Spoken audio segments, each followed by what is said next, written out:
Why should you learn to see the aura? Well, other than it's a pretty cool experience to be able to see something that most people think doesn't even exist or is invisible, science has proven that subtle energies affect us whether we want to believe in it or not.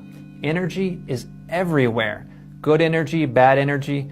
And if you can tune into energy and see it like the aura, then you can affect how this energy impacts you in your life. So here we go. Here's how to see the aura, and here's how to see it on someone else. What you want to do is ask them to stand about 10 feet away, and they should stand on something like what I have, which is a plain white or a plain black background. And basically what you want is you just want something without any patterns, because that's going to make it harder to see the actual aura. Next, look at the person's nose right about here, and you want to look with a relaxed gaze. That means you don't want to stare. Don't look at the nose, because the nose isn't the aura. What you want to do is you want to stare at the nose, and then with the relaxed gaze, use your peripheral vision. The peripheral vision basically means looking out of the corner of your eyes. Here's the cool thing. Your eyes are curved, which means that they can see a different spectrum of light on the side, on the corner of your eyes, than you can head on. So what you'll first see around their head and shoulders is basically a transparent fog. Here's the thing. The aura, when you first see it, appears very transparent. Have you ever gone out on a hot day and you're looking at a car or a sidewalk and you'll see those heat waves kind of like shimmering? That's what it'll look like, but it's just going to be barely just an inch to maybe half an inch just off their shoulders and around their head. Once you catch it, you just want to keep your gaze relaxed. Don't get excited and stare right at it, because then it's probably going to disappear. Okay? So once you catch it, just quietly observe it, just watch it, and just notice it. It's like you're just studying it. And as you begin to study it, that's when the aura is going to start to grow brighter and to come more into focus. Now, if you're looking at their nose and you're trying to use your peripheral vision and you can't quite catch it, to move your vision from right at their nose to the center of their forehead. Just a slight movement up. Sometimes just that slight movement is all it takes to just catch it just for the first time. Because what you're trying to do is just notice it, and once you notice it, just to stay on it until you can see that it changes just a little bit. Some people can see the aura right away. Others take a few minutes. Don't be discouraged.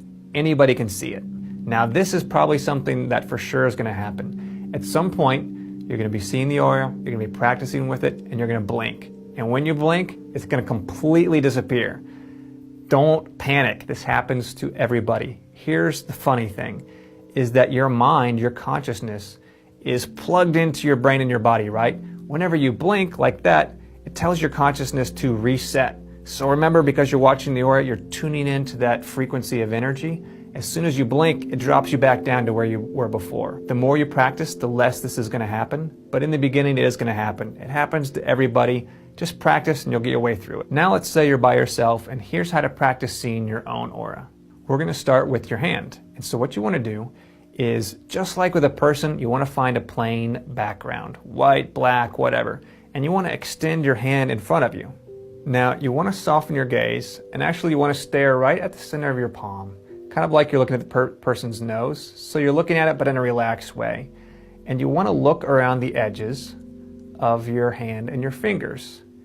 And ever so slowly, you want to start squishing your fingers together and then spreading them apart.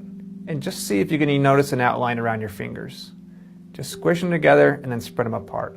And if you squish your fingers together, then just start moving your hand like you're waving at yourself, just kind of slowly side to side. And it's the same thing, just like with a person, is you're just trying to notice that faint outline first. And once you catch the outline, sometimes the movement helps, but once you catch that faint outline, you want to stop, and then you just want to, in a relaxed way, just focus on trying to bring the aura more into view. The movement is just trying to get the aura to move into just the right spot in your peripheral vision, and then sometimes you'll notice it just kind of pops right out. And here's the cool thing, you can also do it with your foot. And I used to do this all the time when I was lying in bed. I'd wake up in the morning, 15 minutes early, and I would just move my foot, and I would just twist it back and forth, and I would look at the aura around my toes and study my foot. In the next video, I'm going to show you how to be able to see energy in the air. Here's the cool thing, it's not really in the air, it's everywhere. So you're going to learn how you can see energy everywhere. If you're able to see the aura, share your excitement. Include a comment below telling us about it. Then join us on Facebook. That's all for today. Thanks for watching, and I'll see you next time.